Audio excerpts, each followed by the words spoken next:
নির্বাচন হয়ে গেলেও এই সরকার আরো 6 মাস ক্ষমতায় থাকবে। ইলেকশনের ফল গণনা করতে 3 দিন সময় লাগবে। ওদিকে প্রেস সচিবও বলেছেন এবারে ইলেকশনের গণনা করতে বেশ সময় লাগবে। আবার আমরা এখন শুনতে পাচ্ছি যে এই সরকারের টিকে যাওয়ার সময়সীমা হয়তো আরো বেড়ে যেতে পারে, 6 মাস হয়তো তিনি আরো তার দায়িত্বে থাকতে পারেন, উনি এই চেয়ারে হয়তো বসবেন। কতখানি সত্যি এই কথাগুলো, অথবা এর কোনো ব্যাখ্যা আছে কিনা? 3 দিন সময় লাগবে এটা ঠিক ভাই কোথায় পেয়েছেন আমি জানি না, আমি এখন শুনিনি আর কি। 3 দিন সময় লাগবে এরকম নানান আলোচনা নানানভাবে, উনি যেটা বললেন যে 6 মাস সরকার আরো থাকবে, এটা 3 দিনটা আমার ওরকমই মনে হয়েছে। ফলাফল গণনায় 3 দিন সময় লাগবে, এইটা এখন পর্যন্ত কোনো অফিসিয়াল কোনোভাবে বলেনি। বাট ফলাফল গণনায় এবার খানিকটা সময় বেশি লাগবে আগের তুলনায়, সেটা সরকারের দিক থেকে, ইলেকশন কমিশনের দিক থেকে পরিষ্কার করা হয়েছে। কেন? এবার দেখুন আপনি একই দিনে দুটো ভোট, আমরা দলীয় প্রার্থীদেরকে বা জাতীয় নির্বাচনে, সংসদ নির্বাচনে যে সমস্ত ক্যান্ডিডেটরা অংশ নিচ্ছেন তাদের জন্য একটি ব্যালট, সেপারেট ব্যালটে আবার হচ্ছে গণভোট। সো এখানে দুটো ব্যালট, রাইট? অপরদিকে প্রথমবারের মতো বিপুল সংখ্যক ভোটার পোস্টাল ব্যালটে ভোট দিচ্ছেন।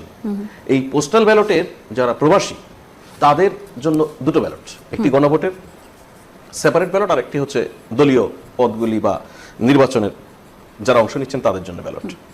এই পোস্টাল ব্যালটের আবার বাংলাদেশ থেকে যারা অংশ নিচ্ছেন তাদের ব্যালটটি কিন্তু আবার ভিন্ন।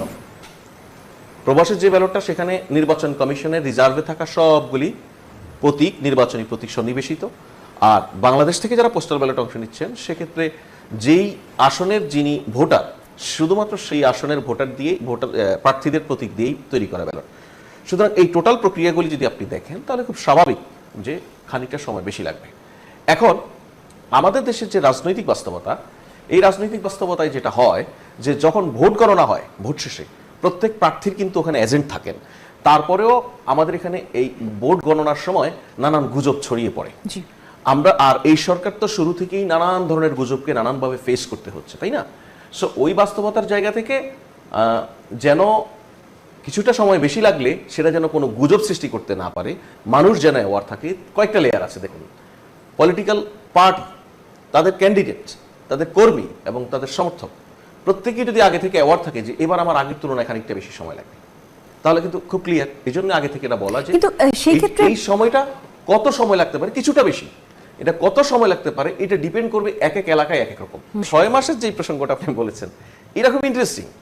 এইটা অনেকটা এরকম যে একটা দুষ্ট চক্র অনেক দিন থেকে একটা তৎপরতার মধ্যে আছে যে ভোট হবে না এই ধরনের প্রচারণায়। এখন আমরা আসলে একদম নির্বাচনের খুব সন্নিকটে, তাই না? এই সময় কি এখন আরেকটা নতুন জিনিস নিয়ে হাজির হলো যে নির্বাচন হয়ে গেলেও এই সরকার আরো 6 মাস ক্ষমতায় থাকবে। এইটা একটা মিথ্যা কথা, এটা মানে কোনো সুযোগ নাই।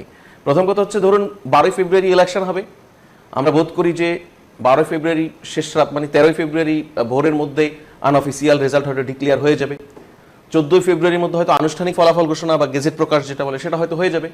সেক্ষেত্রে আপনি 15 ফেব্রুয়ারি, মানে আমি এটা এমনি ধরে নিচ্ছি আর কি, 15 ফেব্রুয়ারি তাহলে সংসদ সদস্য যারা নির্বাচিত হবেন তারা শপথ গ্রহণ করবেন। 16 ফেব্রুয়ারি হয়তো সরকার প্রধান বা মন্ত্রিসভা গঠন হবে, রাষ্ট্রপতির কাছে শপথ নেবেন। তাহলে সর্বোচ্চ 16 থেকে 17 যদি এভাবে ধরে নেই আমি, একটু এদিক ওদিকও যদি হয়, এরপরে এই সরকারের থেকে যাওয়ার উপায়টা কি?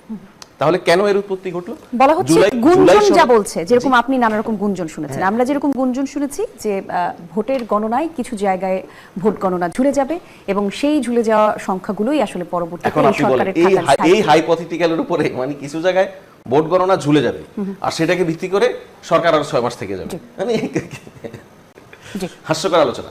যে কারণে হয়েছে যে জুলাই সনদে যদি ভোট জয়ী হয় তাহলে জুলাই সনদ বাস্তবায়নের জন্য আগামী সংসদের প্রথম 180 দিন যে সংসদ সদস্যরা নির্বাচিত হবেন ওনারা একই সঙ্গে আরেকটা বাড়তি দায়িত্ব পালন করবেন, সেটা হচ্ছে সংবিধান সংস্কার পরিষদেরও ওনারা সদস্য হবেন। অর্থাৎ স্বাভাবিক সংসদের কার্যক্রমের পাশাপাশি ওনারাই, অর্থাৎ আগামী নির্বাচিত যে সংসদ, সেই সংসদই জুলাই সনদ এই 180 দিনের মধ্যে কিভাবে সংবিধানে সন্নিবেশিত হবে সেটা ঠিক করবেন। এই 6 মাস হচ্ছে তাদেরই বাড়তি কাজ, এই সরকারের কিছু নয়। এই এসবকে নিয়ে বিভ্রান্তি ছড়িয়ে আসলে নাগরিকদেরকে বিভ্রান্ত করছে সেই মানুষগুলি যারা এতদিন নির্বাচন হবে না বলে রব তুলেছিল তারা আসলে।